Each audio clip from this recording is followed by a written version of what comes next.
Hello, and welcome to a kind of a different kind of That's Why We Have Hot Dogs in the Freezer. In fact, I brought my lovely wife in here. She's going to sit here and give me moral support because this one is a little scary, and I hope I can get through it. Have you ever had one of those times when you just feel like you need to do something? Where you've been told in the back of your mind, there's a little voice saying, I want you to do this. Well, this is one of those times. So I want to read something to you, and you've heard this before, I'm sure. Now, here we go. On a hill far away stood an old rugged cross, the emblem of suffering and shame. And I love that old cross, where the dearest and best for a world of lost sinners was slain. Now let's think about this. Let's break this down a little bit. On a hill far away stood an old rugged cross, the emblem of suffering and shame. When Jesus was crucified on the cross was a torture device. It wasn't meant to be an easy death.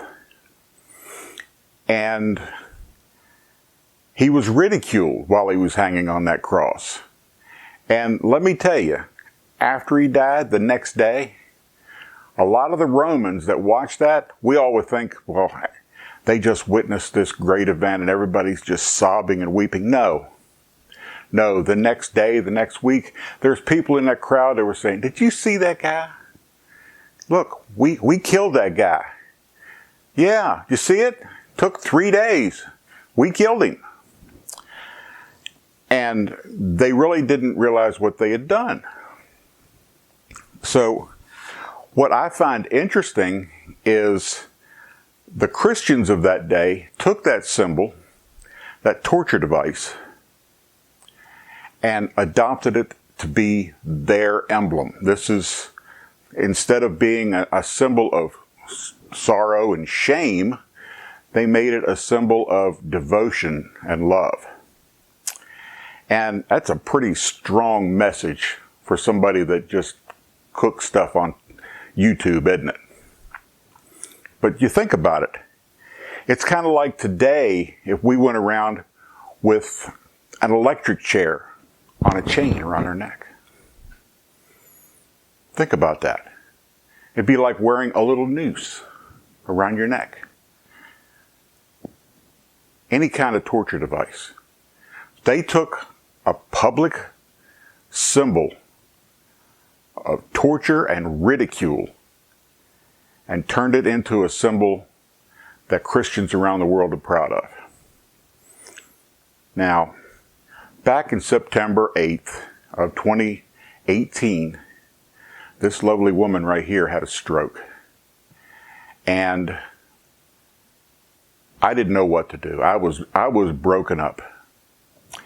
And we had her in the hospital, and a day later I came walking in and the doctor said, I need to see you right now, because she was having seizures. And they needed to open her up and drain the blood out of her head. When she was headed down to the operating room, she could speak. When she came back, she could only speak at a whisper.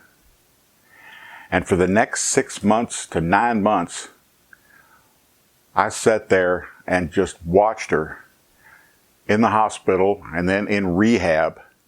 And say hello, honey. Hi.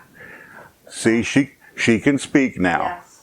Not as good, but I can. Yes, God gave her back to me. So let's think about this old rugged cross thing I was talking about.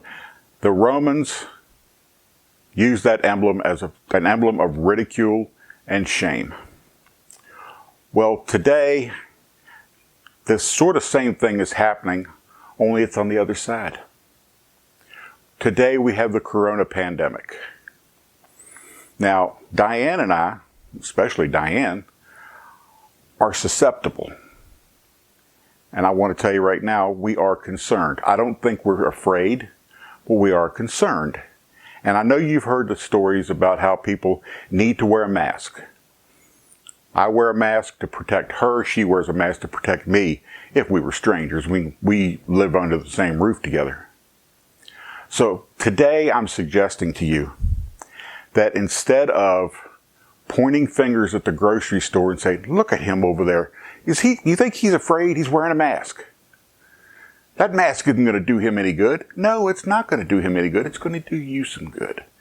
Because for this whole thing to work, the other guy needs to wear a mask.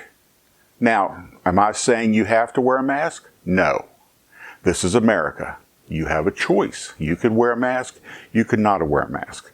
What I'm suggesting is, as Christians, what would it be like? And this is a radical thing, and I'm going to get hate mail. I know I am. But what if we were to turn this into an emblem of love? Love for our fellow man, not for ourselves. Not wearing a mask is kind of selfish because you're saying, I'm not going to get sick. Well, maybe you're not. But what if you're one of those people who are carrying the virus, you don't know you are, and you're at the grocery store and you walk past somebody and go, oh, excuse me. Now, did you just give someone a case of the COVID-19? Maybe, maybe not. Anyway, that's my thought. And y'all can leave bad messages if you like. Like I said, I was driven to send this message. But I also have another suggestion for you. This one, kind of along this same theme, we have these masks. Can you hold that one? So, what if we were to embrace it and make it a fashion statement? Check this out. You don't have to wear a cloth mask. You can have something like this. I wear this when I go to the grocery store. I think it's kind of cool. I think it's going to be arrested.